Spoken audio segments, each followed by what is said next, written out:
Hello everyone, welcome back to my channel. I hope आप सभी बहुत अच्छे होंगे। तो चलिए बिना टाइम वेस्ट किए बढ़ते हैं आज के टॉपिक की तरफ। आज हम लोग पढ़ने वाले हैं साइक्लिक स्ट्रक्चर ऑफ मैल्टोज। तो इसको बनाने के लिए हमें क्या चाहिए होता है? हमें चाहिए होता है अल्फा डी ग्लूकोज। इसकी हमें 2 यूनिट लेनी होती है अल्फा डी ग्लूकोज की। तो एक हमने लिया अल्फा डी ग्लूकोज प्लस एक और यूनिट लेंगे अल्फा डी ग्लूकोज। तो सबसे पहले इसका स्ट्रक्चर बना लेते हैं हम अल्फा डी ग्लूकोज का। कैसा होता है इसका स्ट्रक्चर? कुछ इस टाइप का होता है ना। यहाँ पे क्या होता है आपके हाइड्रोजन, यहाँ पर OH। एक और यूनिट हम बना लेते हैं अल्फा डी ग्लूकोज की। ठीक है, अब यहाँ पर हमने लिया है ये फर्स्ट वाला कार्बन। ठीक है, यहाँ पर हम फोर्थ वाली कार्बन को लेंगे। ये फोर्थ कार्बन है ना, 1 2 3 एंड 4। तो ये फोर्थ वाले कार्बन को हमने यहाँ पे लिया। ठीक, यहाँ पर भी क्या होता है H एंड OH होता है। अब यहाँ पे हमें सिंपली क्या करना है, H2O को हमें यहाँ पर निकाल देना है। यहाँ से हमने क्या किया, H2O को निकाल दिया, वाटर को। ठीक है, क्या किया हमने, माइनस H2O। तो बचा क्या हमारे पास स्ट्रक्चर? अब कैसा स्ट्रक्चर हो जाएगा अब हमारा मैल्टोज का?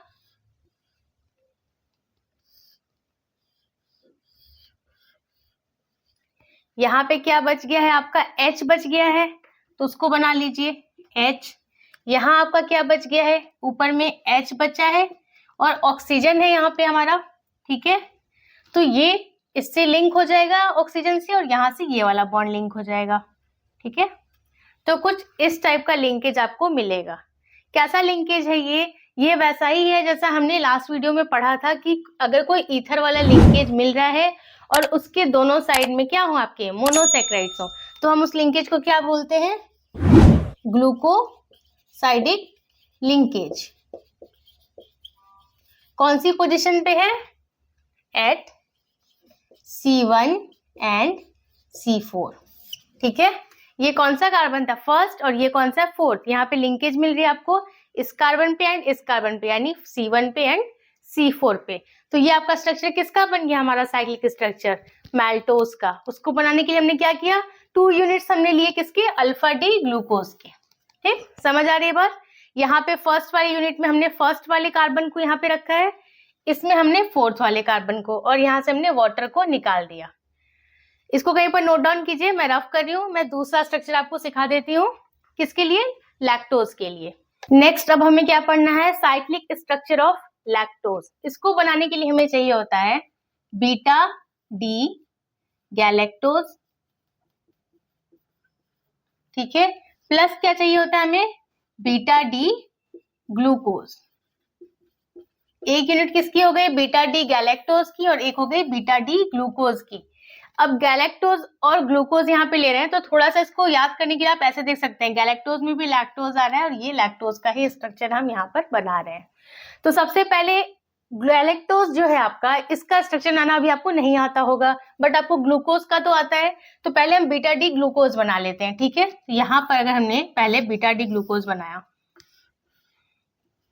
ठीक, अब यहाँ पे बीटा डी ग्लूकोज में क्या होता है, वहां पे H ऊपर था, OH नीचे था अल्फा में, तो बीटा में क्या हो जाएगा, OH ऊपर H नीचे।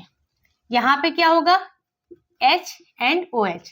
ये किसका स्ट्रक्चर हो गया आपका, बीटा डी ग्लूकोज का। अब हम बनाते हैं बीटा डी गैलेक्टोज। तो सबसे पहले क्या कीजिए आप, पहले इतनी चीजें बना लीजिए जैसा आपने बीटा डी ग्लूकोज को बनाया है, OH H। चेंजेस आपको बस कहाँ पे करने हैं गैलेक्टोज में, इसमें चेंजेस करने हैं। यहाँ OH नीचे है, H ऊपर है, यहाँ क्या करेंगे, OH हम ऊपर कर देंगे और H को हम नीचे कर देंगे। समझ आ रही बात? यहाँ पे हमने सिर्फ चेंज किया, OH को ऊपर किया, H को नीचे किया, तो ये बन गया अब आपका बीटा डी गैलेक्टोज। अब यहाँ पर आपको क्या करना है, देखिए सिंपली यहाँ पर भी आपको वाटर निकालना है। तो यहाँ पे आप ऐसे लिख लीजिए, इसको H लिख लीजिए और इसको O लिख लीजिए। तो यहां से हम क्या करेंगे, H2O निकाल देंगे। समझ आ रही बात? हमने क्या किया, यहां से माइनस H2O, क्योंकि हमें बनाना था लैक्टोज। तो जब हमने माइनस H2O किया, तो अब स्ट्रक्चर हमारा क्या रह गया, उसको यहाँ पे हम ड्रॉ कर लेते हैं। सबसे पहले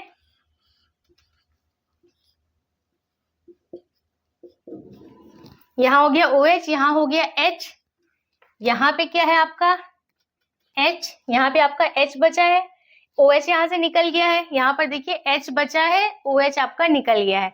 इस वाले स्ट्रक्चर को बना लेते हैं।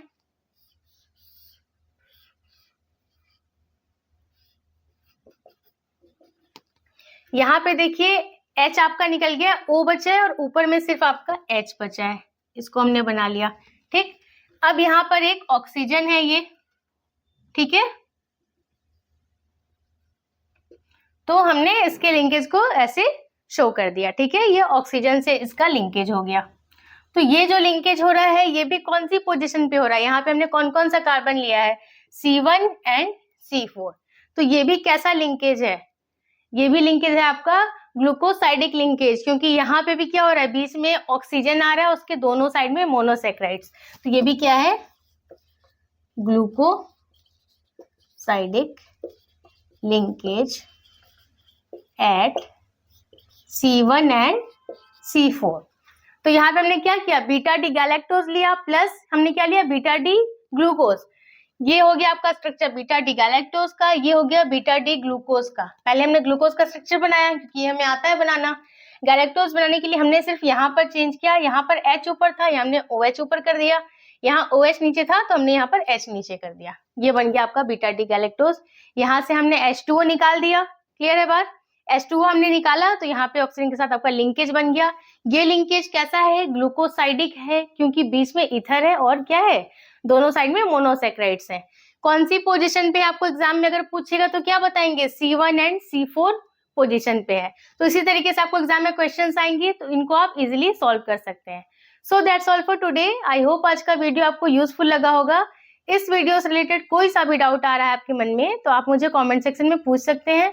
वीडियो पसंद आया है तो इसे लाइक कर दीजिए। चैनल को अगर अभी तक सब्सक्राइब नहीं किया है तो प्लीज सब्सक्राइब कीजिए। मैं मिलती हूँ आपसे नेक्स्ट वीडियो में, तब तक के लिए take care and bye bye.